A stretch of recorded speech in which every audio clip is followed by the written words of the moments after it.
எங்களுடைய நன்றி. இளம் கவிஞர் விவேக் பாரதி அவர்களை விருது குறிப்பு வாசிக்க வரும்படி அன்போடு அழைக்கின்றோம். ஒவ்வொரு குறிப்பு வாசிக்கப்பட்ட பிறகும் நல்லி செட்டியார் அவர்களும் சிவசங்கரி அம்மா அவர்களும் இணைந்து ஒவ்வொரு சாதனை பெண்மணிகளுக்கான விருதினையும் சான்றிதழையும் வழங்குவார்கள். வாருங்கள் விவேக்.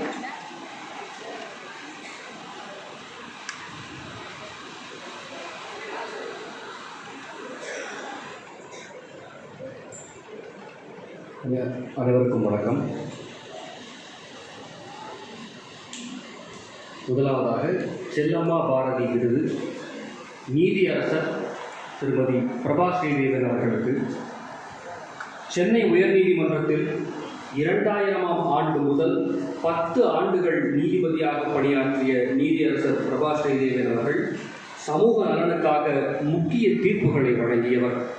அறிவுசார் சொத்து மேல்மன்றத்தின் தலைவராக 2011 முதல் 2013 வரை இருந்தபோது நோவார்டிஸ் போன்ற வழக்குகளில் முக்கிய தீர்மானங்களை எடுத்து மக்கள் நலனுக்காக சட்டத்துறையின் முகவராக திகழ்ந்தவர். எழுத்தாளராக கரப்பாம்பூச்சி நகைக்குமோ, ஆஃப் வைன்யார்ட் ஈக்வாலிட்டி போன்ற நூல்களை எழுதி தமிழ் மற்றும் ஆங்கில இலக்கிய உலகத்தில் தனக்கென்று தனி இடத்தை பிடித்தவர். கலையிலும் ஆர்வம் கொண்ட இவர் தமது படைப்புகளை நன்கொடை முயற்சிகளுக்கு பயன்படுத்தி வருகிறார். மனித நேயத்துக்கான சிவராஜ் வி பட்டேல் விருது பெற்றவர். இவரது பல சாதனைகள் சமூக நலனுக்கான ஒளிவிடற்காக திகழ்கின்றன. அன்னாருக்கு செல்லம்மா பாரதி விருது வழங்குவதில் வானவில் பண்பாட்டு மையம் பெருமை கொள்கிறது.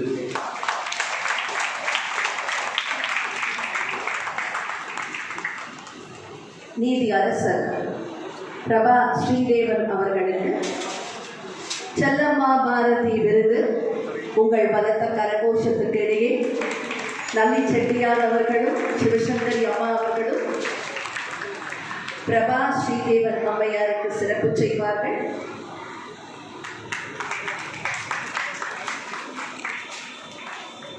நீதியரசர் பிரபா ஸ்ரீதேவன் அவர்களுக்கு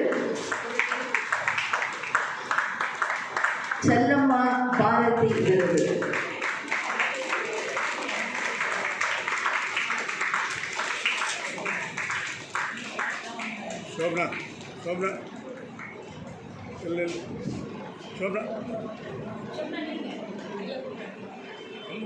ஒரு அழகிய முத்துமாலையோடு சேர்த்து நிறைவு பரிசும் பிரபா ஸ்ரீதேவன் அவர்களுக்கு வழங்கப்படுகிறது.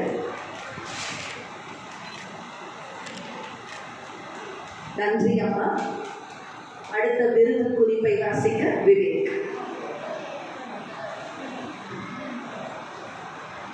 நன்றி. அவரை தொடர்ந்து திருமதி சாந்தகுமாரி சிவகராட்சம் அவர்கள் இந்த விருதினை பெறுகிறார்.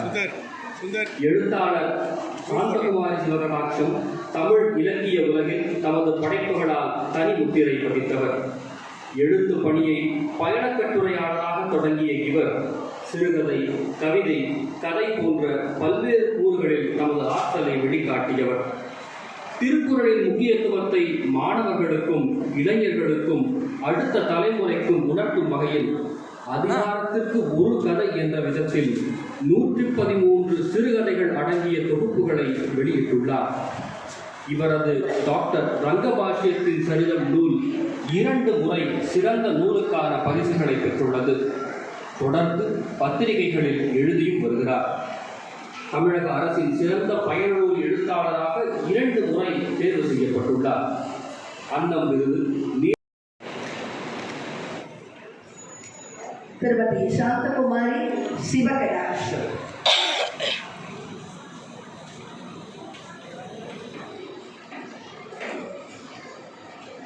நன்றி அம்மா. அடுத்த விருது குறிப்பை வாசிக்க விவேக். நன்றி. அடுத்ததாக பேராசிரியர் டாக்டர் உலகநாயகி பழனி அவர்கள் செல்லம்மா பாரதி விருதை பெறுகிறார்.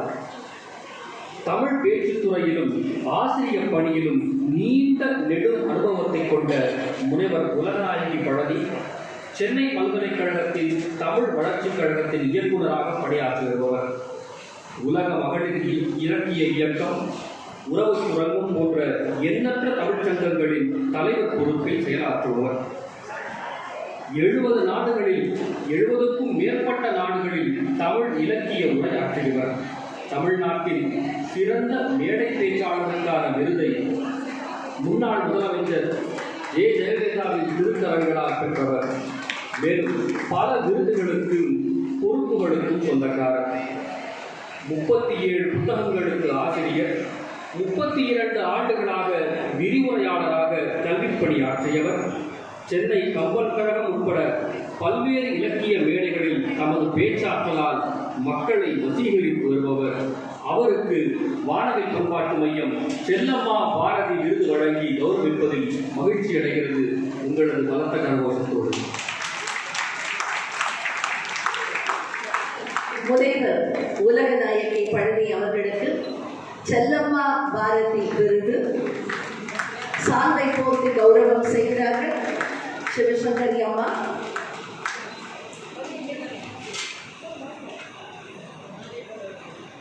ஒரு அழகிய முத்துமாலை. பேராசிரியர் உலகநாயகி பழனிக்கு செல்லம்மா பாரதி விருது உங்கள் பலத்த கரகோஷங்களோடு.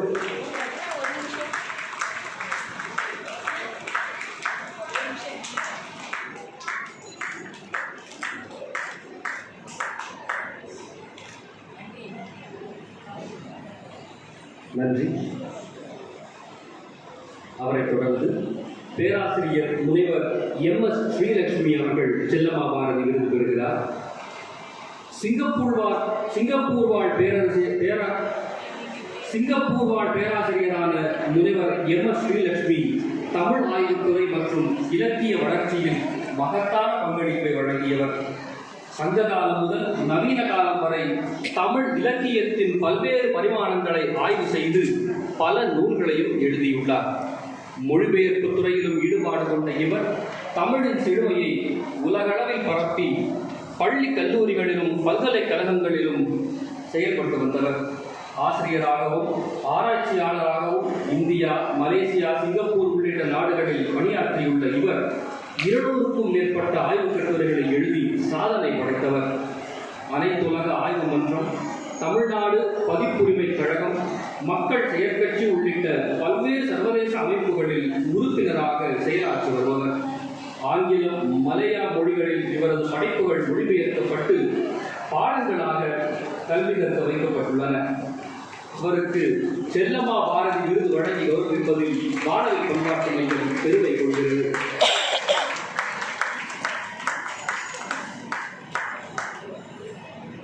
முனைவர் ஸ்ரீலட்சுமி அவர்களுக்கு செல்லம்மா பாரதி விருது எழுத்துலக தாரகை சிவசங்கரி அம்மா தன்னுடைய பொற்கரங்களால் வழங்கிக் கொண்டிருக்கிறார். நன்றி அம்மா. அடுத்த விருது குறிப்புக்கு விவேக். 1997 முதல் வெளியாகும் பெண்களின் அபிமான லேடி ஸ்பெஷல் மகளிர் மாத இதழின் ஆசிரியராகவும் பதிப்பாளராகவும் ஊடக உலகில் தனித்துவமான இடத்தை பிடித்தவர்.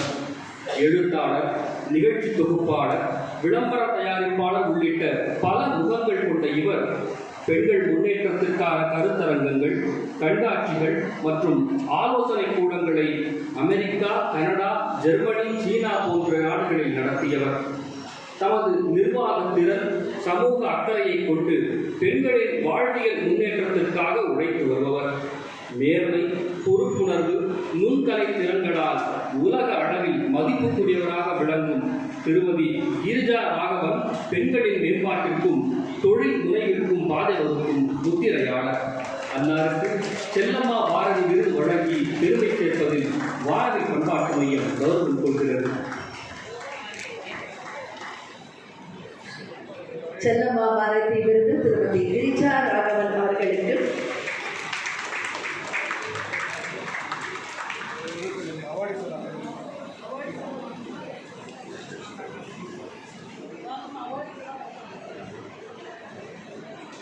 சிறப்பிற்குரிய செல்லம்மா பாரதி விருதினை பெற்ற 5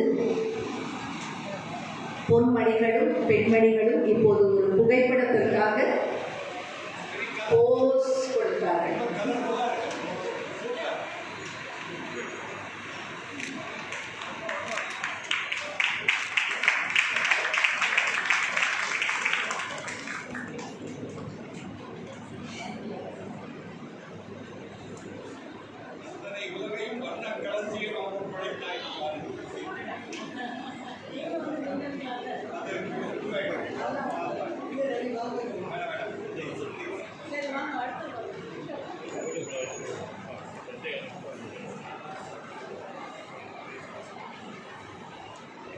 அடுத்ததாக செல்லம்மா பாரதி விருது பெற்ற இந்த 5 தங்கத் தாரகைகளும் ஒவ்வொருவராக ஏற்புரை வழங்குவார்கள். சரியாக 5 நிமிடங்கள் நமக்கு வழங்கப்படும். முதலாவதாக நீதி அரசர் திருமதி பிரபா ஸ்ரீதேவன் சொன்னால்தான் நம்மளுடைய உடம்பெல்லாம் உணர்ச்சி வசப்பட்டது. பாரதியார் வெறும் கவிதைகளையும் கட்டுரைகளையும் தான் எழுதினார் என்று இல்லை, அவர் பல சிறுகதைகளை எழுதியிருக்கிறார். அதை எவ்வளவு பேருக்கு தெரியும் என்று தெரியாது.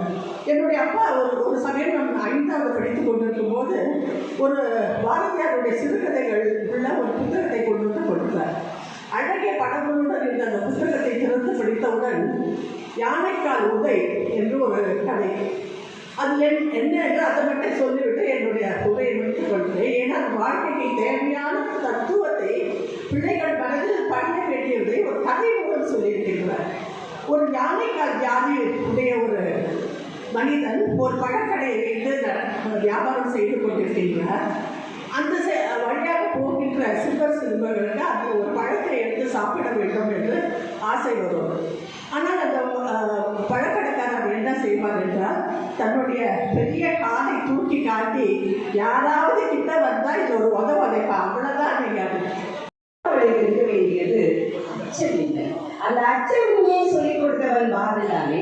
இச்சரத்துள்ளோரெல்லாம் எதிர்த்திருந்த போதிலும் அச்சமில்லை என்று சொல்லிக் கொடுத்தான். துச்சமாக எண்ணி உன்னை தூறு செய்த போதிலும் அச்சமில்லை என்று சொல்லிக் கொடுத்தான். இந்த வார்த்தைகளை எல்லாம் மடியில் கட்டி கொண்டதனால் தான் பெண்களால் இன்று வேலைகளில் வர முடிகிறது. அப்படிப்பட்ட வார்த்தைகளுக்கு உரம் போட்டவன் பாரதி.